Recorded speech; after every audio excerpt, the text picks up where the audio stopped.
തമിഴിൽ ഇപ്പം മൂന്നാമത്തെ ചിത്രമാണ് ചെയ്യുന്നത് അല്ലെ? അപ്പൊ ആദ്യത്തെ ഇപ്പം രാഗി അതിനുശേഷം തഗ്, ഇപ്പം ഇതിലോ മൂന്ന് ടൈപ്പാണ്. അതായത് സ്കൂൾ കാലഘട്ടം ഉണ്ടായിരുന്നു, കുറച്ചുകൂടെ യൂത്ത് ആയിട്ടുള്ള കുറച്ചുകൂടെ സീരിയസ് ആയിട്ടുള്ള റോള്, ഇപ്പം ഇങ്ങനത്തെ ഒരു റോള്.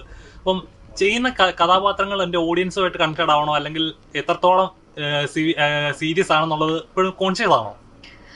ഞാൻ ഇപ്പൊ ടക്സും റാങ്കി ചെയ്തത് ഞാൻ എന്റെ രണ്ടാമത്തെ സിനിമയായിട്ടാണ്. സുജാത കഴിഞ്ഞ് ഞാൻ ചെയ്യുന്നത് റാങ്കിയാണ്. അത് 7-8 വർഷം മുന്നെയാണ്.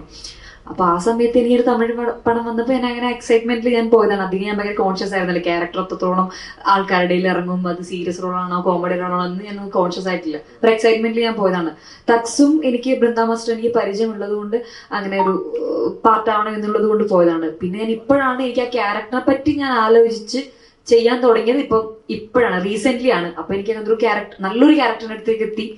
അപ്പൊ അത് എനിക്ക് തോന്നുന്നത് ഓഡിയൻസിന്റെ അടുത്ത് കണക്ട് ചെയ്യാനുള്ള നല്ലൊരു ക്യാരക്ടറാണ്, നല്ലൊരു സിനിമയും അതിന് പൊട്ടൻഷ്യൽ ഉണ്ട് എന്ന് അറിഞ്ഞപ്പോ ഇപ്പൊ യെസ്, അങ്ങനെയാണ് ഈ പടം ചൂസ് ചെയ്തതും. ഇപ്പൊ ഞാൻ അത് നോക്കുന്നുണ്ട്. എനിക്ക് മുന്നേ ഞാൻ അത്രയും എന്താ പറയാ, അത്രയും ബുദ്ധി ഉണ്ടായിരുന്നില്ല എന്ന് അത് ആലോചിക്കാനുള്ള ഒരു ഇതുണ്ടായിരുന്നില്ല.